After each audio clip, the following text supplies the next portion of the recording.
Bonjour à tous, pour la troisième fois on se retrouve pour une vidéo sur le climat, un climat mondial actuel et en particulier la température moyenne mondiale #20 qui regroupe la température moyenne mondiale qu'il a fait sur tout le globe, en moyenne bien sûr, le 16 février 2021. Alors on avait parlé déjà d'une baisse assez remarquable et durable en moyenne depuis le début du mois de février. Alors déjà on va reprendre depuis le début. Alors déjà sachez que le 1er février, ER5, le modèle le plus en règle générale, le plus chaud, qui dit l'excédent le plus excessif et le plus abusif, non, et le plus, je sais pas si ça se dit, le plus haut en moyenne par rapport aux 6 modèles, l'excédent le plus haut, donc qui est souvent dans la bulle je pense, mais bon, au moins on peut se dire qu'on est maximum à cet excédent. On était à plus 0,3 en début février, ensuite on avait atteint un pic, et je vous avais dit plus 0,6, mais en fait on n'avait pas dépassé les plus 0,54, les plus 0,5 quoi. Mais même si c'est plus 0,5, c'est quand même un pic, et donc du coup Enzo Penser était à plus 0,25, plus 0,3. Voilà, donc c'est monté au 6 février, vers le 6, à un pic comme ça, vers le 5 plutôt. Ça a commencé à baisser, baisser drastiquement pour atteindre ensuite le 8 plus 0,25. Un pic vers le bas, c'était la valeur la plus forte depuis 8 ans. Ça a monté très légèrement pour atteindre le 10 plus 0,28, mais tout en restant depuis le 8 février sous la barre des 0,3 degrés, et donc Enzo Penser sous la barre des 0,1 degrés, et donc en moyenne sous la barre, et donc en moyenne, avec la moyenne des 6 modèles, donc tous les modèles, la moyenne la plus fiable. Comment dire, sous la barre des plus 0,2, donc là voilà, c'est pas hyper excédentaire. Et après du coup ça a rebaissé, et donc depuis le 10 jusqu'au 16 il y a une baisse assez durable, assez marquée au fil des jours, et voilà, et ça se suit, c'est consécutif, parce que le 11 on avait plus 0,25, le 12 plus 0,23, le 13 plus 0,21, le 14 plus 0,19, le 15 plus 0,16.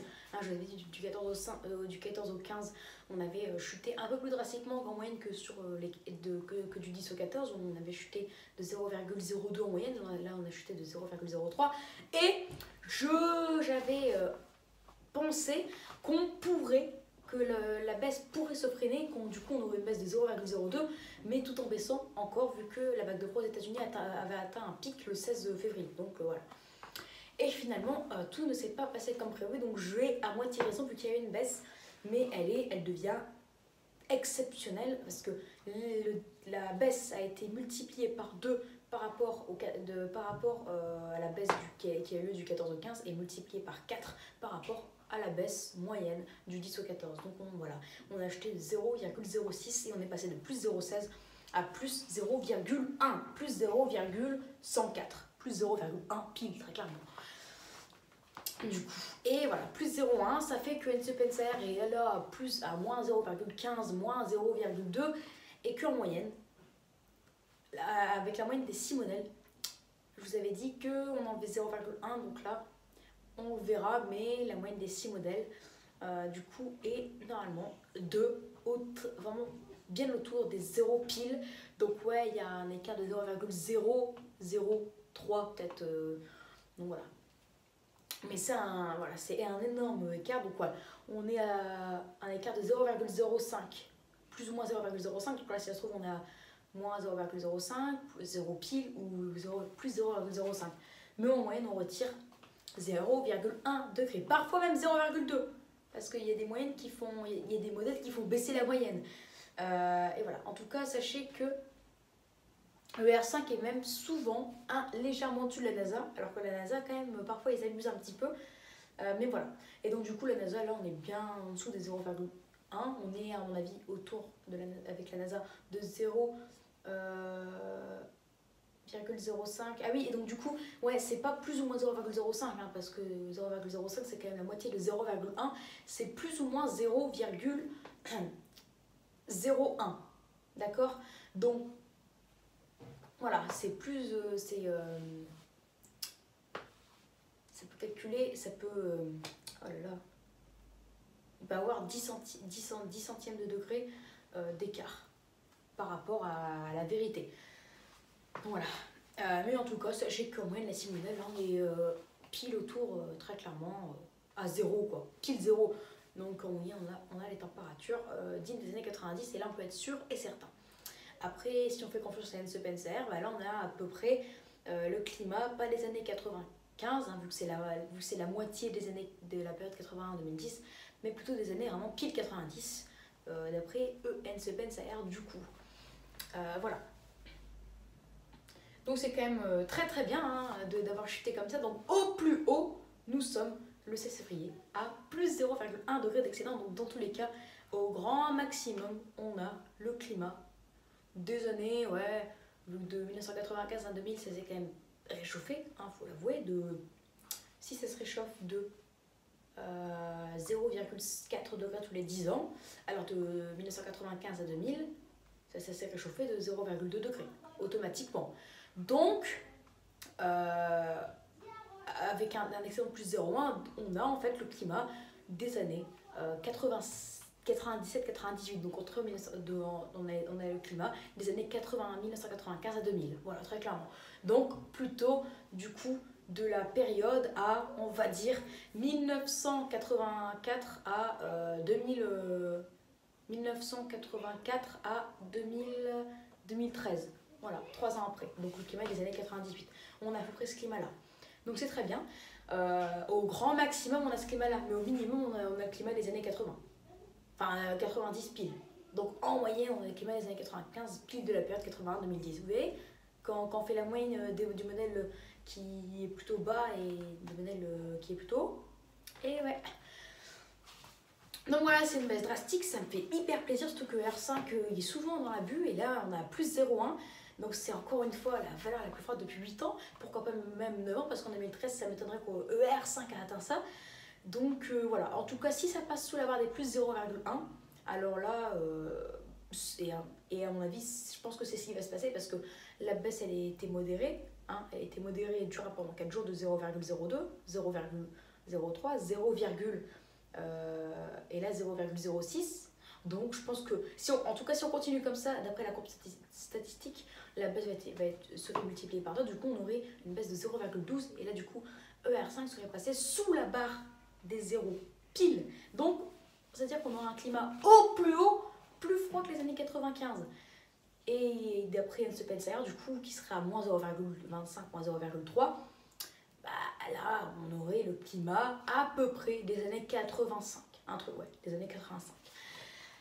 Donc voilà, là, ça chute. En tout cas, sachez qu'on a environ en moyenne le climat d'après tous les modèles des années 95. Donc voilà, il y a une pause dans le réchauffement climatique inexplicable, encore plus inexplicable parce que la Niña, elle est encore en train de freiner. Il y a en plus par rapport au Covid, mais bon, ça n'a pratiquement rien à voir, mais je préfère quand même vous le dire qu'il y a des pays qui se déconfinent, plus qu'en tout cas il y a 6 mois, alors qu'on avait un bel excédent il y a 6 mois. Le Gulf Stream, il ne peut pas avoir un impact direct, ça ne peut pas faire chuter la température comme ça en 2 jours, c'est progressif. Et c'est la même chose pour l'activité solaire, donc il n'y a aucune explication. Et voilà, je ne sais pas, toujours pas. Je cherche, mais je ne sais pas. Il y aura forcément un article qui pourrait peut-être expliquer ce phénomène, mais en tout cas, si ER5 a réussi à atteindre l'excédent des 0,1 degré seulement, franchement, c'est qu'il y a une baisse drastique. Voilà. En tout cas, en ce moment, en février 2021, le 16 février 2021, on a, et à mon avis peut-être aujourd'hui encore, du 16 au 20, sûrement, le climat des années de la période 81 à 2010, même plutôt de la période 1975 à 2005, si on a le climat des années 80. Ah non.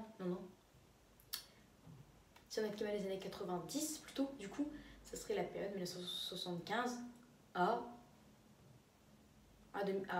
2005. Ouais, du coup, bah oui, 5 ans, moi. Même si cette période, ça n'existe pas, vu que c'est fait tous les 10 ans, pas tous les 5 ans, hein, automatiquement. Ben voilà du coup les amis pour cette vidéo, donc ça me fait très plaisir de vous en parler. Donc là on peut souffler un peu, bien que c'est inexplicable, donc mystère, on verra ça plus tard. En tout cas j'ai hâte d'avoir le bilan, et sachez du coup que l'excédent qui était au 14 janvier de plus 0,33 et a chuté finalement le 15 janvier à plus 0,1 plus 0,32. Alors ouais, en fait le 14 on est plus autour des 0,34 et pas 33 parce qu'on est à plus 0,339. Donc voilà, plus 0,34, ensuite ça chute à plus 0,327, donc ça chutait de 0,012. Et là du coup, ça a chuté à plus 0,31. Comme quoi, du coup, ça a chuté de 0,0. Ah bah non, pourquoi 0, non, 0, bah attendez, et j'ai un problème dans ce que je dis là. Admettons, on passe de plus 0,34 à plus 0,33. Non, non, c'est bien. Donc on a bien chuté de 0,017. Voilà, donc c'est pratiquement 0,02. Et si ça continue comme ça, ben on va encore plus chuter. Et donc ouais, ce que j'avais dit, bon, on se dirige bel et bien vers ça. Vu que là on est le 16 et il reste quand même 12 jours. Donc même si ça continue de baisser, bah après voilà. Donc on se dirige vers les plus 0,25 d'excédent au maximum, entre plus 0,2 et plus 0,25. J'étais plus vers les plus 0,25 hier, mais avec la baisse comme ça drastique, ça laisse entendre que demain on serait autour des... Ça commencera à freiner, hein, normalement, vu que le pic a été atteint le 16. Donc ouais, je pense que demain du coup on aura plus 0,05, donc on perdra 0,05 degrés, mais on perdra déjà un peu moins parce que du 15 au 16, donc du 15 au 16, donc ce que je vous dis maintenant, le 16, on a perdu 0,06, donc là ça commencera à freiner. Voilà, donc on pourrait même perdre 0,04 à 0,05. Donc là, demain on sera entre 0,05 et 0,06 normalement. Je vais peut-être tort, bon à moitié tort du coup vu qu'il y a une baisse, mais elle sera peut-être plus drastique. Peut-être que demain du coup si vraiment les déficits est multiplié par 2 alors que la vague de froid des États-Unis est finie, qu'en France le 17 il y a eu beaucoup plus de douceur. C'est que y a un truc inexplicable qui fait qu'il y a un refroidissement subit. Je ne sais pas pourquoi, mais mystère. Voilà, on verra demain en tout cas, mais voilà, ça fait du mal d'avoir un climat, d'avoir le même climat que les années 90, quoi. Alors que le climat était censé en tout cas bien se réchauffer, surtout de la période 2021-2025. On devait encore à peu près se réchauffer d'après un article de 0,4 degrés, donc le double de normalement, parce que normalement c'est 0,4-0,5 degrés en 10 ans, et là on aurait pu l'avoir en 5 ans, mais là c'est très mal parti, parce que déjà de 2020 à 2021 on n'a pas monté, donc si on a 0,5, si on devait avoir 0,5 degrés en 5 ans, ben normalement 2020 à 2021 on devait avoir 0,1 degré de plus, et ben là c'est pas gagné vu qu'on a 0,6 degrés de moins, donc c'est pas encore gagné. Après il y a la Niña, mais elle perd beaucoup en intensité, et bah, du coup c'est pour ça que je comprends pas, mais voilà, et pour ça baisse bien, drastique. On verra demain, mais en tout cas sachez que si en tout cas ça baisse sous la barre, ça atteint la barre des 0,05 grand maximum, alors c'est à dire qu'en moyenne, avec la moyenne des 6 modèles, on sera passé sous la barre des 0 pile, donc on sera à moins 0, quelque chose, moins 0,00 ou moins 0,0 quelque chose. En tout cas, on sera dans le négatif et on sera passé du coup sous la norme par rapport à la période 80-2010. Pas avec Hans Spencer qui dit souvent bas, avec la moyenne des 6 modèles, donc c'est le plus fiable quoi. Et encore, parce que les modèles qui disent le plus haut, qui font monter la moyenne, ils abusent, hein. Ils abusent quand même beaucoup. Et puis leurs anomalies, elles sont bizarres. Elles sont très spéciales. Donc quand j'ai vu le globe, je me suis dit, ouais, il y a un problème quand même avec ces modèles. Il y a un gros problème. Parce que j'avais vu qu'en fait il y avait plus de disparité thermique dans les modèles, pour moi qui sont les plus fiables, par exemple Hans Spencer, et en fait c'est vrai parce qu'il y a beaucoup plus de disparité thermique. Par exemple, ER5 avait mis un moment au Groenland que tout le Groenland était touché par des températures excessivement hautes, et Hans Spencer il avait mis des disparités thermiques avec le froid qui revenait par le nord du Groenland. Et en fait, j'ai tapé et j'ai cherché les métaux de ces villes, et puis j'ai tapé par rapport au climat, et puis le nord du Groenland avait bien eu un refroidissement, et il y avait bien eu des disparités thermiques et des températures sous les normes. Et donc là, c'est ER5 qui se trompait. ER5 qui se trompait beaucoup, et donc, du coup, je commence de plus en plus à douter, et je le soupçonne d'être dans l'abus. Donc si ça se trouve là on est avec un déficit de 0,2 degrés, mais de toute façon on verra qu'avec les autres modèles qui donneront une moyenne très fiable. En tout cas, enfin un climat correct dans les normes, même sous les normes, ce qui est très très encourageant. Allez, voilà, j'espère que cette vidéo vous sera plu, donc n'hésitez pas à vous abonner pour être nouveau, à liker, partager et à me donner des idées pour mes futures vidéos. Voilà, très bonne vidéo, si je vous dis à plus tard pour une prochaine vidéo. Courage et n'hésitez pas à me donner vos avis dans les commentaires comme je vous l'ai demandé hier. À mon avis, vous les avez pas mis parce que vous n'avez pas regardé la fin de la vidéo. Hein. La plupart, ils avancent la vidéo pour voir ce que je vais dire, l'anomalie, comme ça après, ils quittent la vidéo. Mais regardez la vidéo jusqu'à la fin et donc comme ça, vous entendrez ce que je vous dis. La consigne que je vous donne, à savoir mettre vos avis dans les commentaires par rapport à cette baisse, à ce refroidissement. Bon, ouais, il n'y a que ce mot-là, donc on va dire refroidissement climatique, même si ça ne se définit pas en quelques jours, mais c'est quand même assez durable. Et c'est ça depuis un refroidissement comme ça qui a lieu depuis le 8 février sans interruption. Parce que normalement ça monte, ça baisse peut-être à 0,2 grand minimum, mais après ça remonte, après ça baisse, voilà. Alors que là, ça fait quand même une dizaine de jours hein, qu'on est sous la barre des plus 0,3 et donc le NCPNSAR est dans les normes. Et là, du coup, on passe sous les normes en ce moment. Hein. Donc voilà, on verra demain, mais en tout cas, j'espère qu'on aura une belle surprise. Après, si ça commence à remonter, vu que le pic de la vague de froid sera passé et qu'on est à plus 0,15 ou même que ça monte drastiquement à plus 0,2, c'est pas grave. Mais en tout cas, l'essentiel, c'est que ça aura atteint pour une fois les plus 0,1 et que le NCPNSAR sera passé bien sous la barre des zéros.